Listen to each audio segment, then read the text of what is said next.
سورۃ البینہ مدنی ہے اور اس میں 8 آیتیں ہیں۔ تلاوت کریمہ اور اردو ترجمہ پیش ہے۔ بسم اللہ الرحمن الرحیم۔ شروع کرتا ہوں اللہ تعالیٰ کے نام سے جو بڑا مہربان نہایت رحم والا ہے۔ لم يكن الذين كفروا من أهل الكتاب والمشركين منفكين حتى تأتيهم البينة۔ اہل کتاب کے کافر اور مشرک لوگ جب تک کہ ان کے پاس ظاہر دلیل نہ آ جائے باز رہنے والے نہ تھے۔ اہل کتاب کے کافر سے مراد یہود و نصارہ ہیں اور مشرک سے مراد عرب و عجم کے وہ لوگ ہیں جو بتوں اور آگ کے پجاری تھے۔ منفکین باز آنے والے، بینہ یعنی دلیل سے مراد نبی اکرم صلی اللہ علیہ وسلم ہیں، یعنی یہود و نصارہ اور عرب و عجم کے مشرکین اپنے کفر و شرک سے باز آنے والے نہیں ہیں یہاں تک کہ ان کے پاس محمد صلی اللہ علیہ وسلم قرآن کریم لے کر آ جائیں اور وہ ان کی ضلالت و جہالت بیان کریں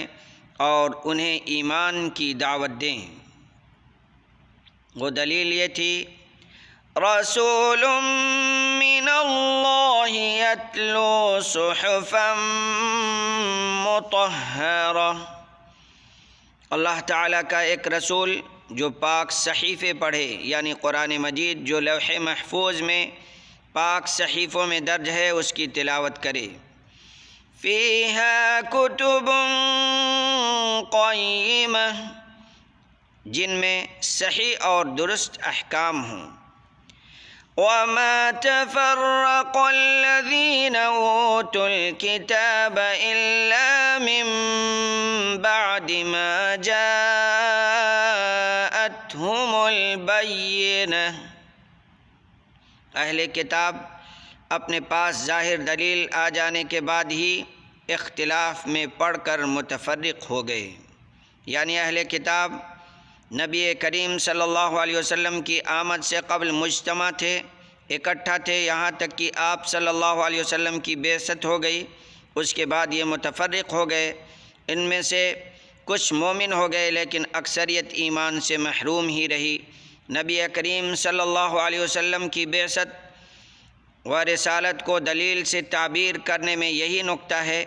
کہ آپ صلی اللہ علیہ وسلم کی صداقت واضح تھی، جن میں مجال انکار نہیں تھی،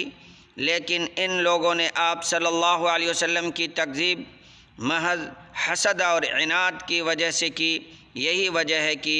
یہاں تفرق کا ارتکاب کرنے والوں میں صرف اہل کتاب کا نام لیا، حالانکہ دوسروں نے بھی اس کا ارتکاب کیا تھا، کیونکہ یہ بہرحال علم والے تھے اور آپ صلی اللہ علیہ وسلم کی آمد اور صفات کا تذکرہ ان کی کتابوں میں موجود تھا۔ وَمَا أُمِرُوا إِلَّا لِيَعْبُدُوا اللَّهَ مُخْلِصِينَ لَهُ الدِّينَ حُنَفَاءَ وَيُقِيمُوا الصَّلَاةَ وَيُؤْتُوا الزَّكَاةَ وَذَلِكَ دِينُ الْقَيِّمَةِ، انہیں اس کے سوا کوئی حکم نہیں دیا گیا کہ صرف اللہ کی عبادت کریں، اسی کے لیے دین کو خالص رکھیں، ابراہیم حنیف کے دین پر اور نماز قائم رکھیں اور زکوٰۃ دیتے رہیں، یہی ہے سیدھی ملت کا، یہی دین ہے سیدھی ملت کا۔ ان الذين كفروا من اهل الكتاب والمشركين في نار جهنم خالدين فيها اولئك هم شر البرية،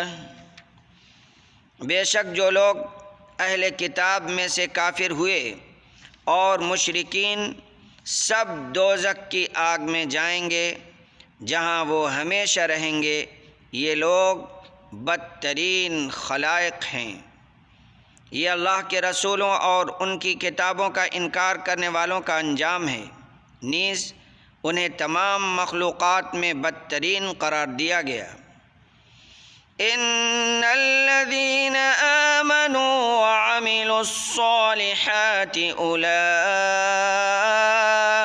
هم خیر البریہ، بے شک جو لوگ ایمان لائے اور نیک عمل کیے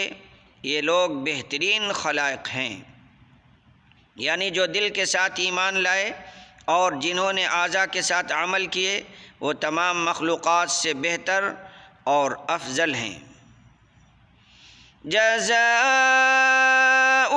عند ربہم جنات عدن تجری من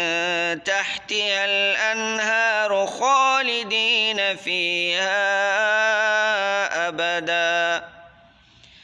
رضی اللہ عنہم ورضوا عنہ ذلک لمن خشی ربہ، ان کا بدلہ ان کے رب کے پاس ہے، ان کا بدلہ ان کے رب کے پاس ہمیشگی والی جنتیں ہیں جن کے نیچے نہریں بہہ رہی ہیں جن میں وہ ہمیشہ ہمیشہ رہیں گے۔ اللہ تعالیٰ ان سے راضی ہوا اور یہ اس سے راضی ہوئے، یہ ہے اس کے لیے جو اپنے پروردگار سے ڈرے، یعنی یہ جزا اور رضامندی ان لوگوں کے لیے ہے جو دنیا میں اللہ سے ڈرتے رہے اور اس ڈر کی وجہ سے اللہ کی نافرمانی کے ارتکاب سے بچتے رہے۔ اگر کسی وقت بتقاضۂ بشریت نافرمانی ہو گئی تو فوراً توبہ کر لی اور آئندہ کے لیے اپنی اصلاح کر لی، حتیٰ کہ ان کی موت اسی اطاعت پر ہوئی نہ کہ معصیت پر۔ اس کا مطلب ہے کہ اللہ سے ڈرنے والا معصیت پر اصرار اور دوام نہیں کر سکتا، اور جو ایسا کرتا ہے حقیقت میں اس کا دل اللہ کے خوف سے خالی ہے۔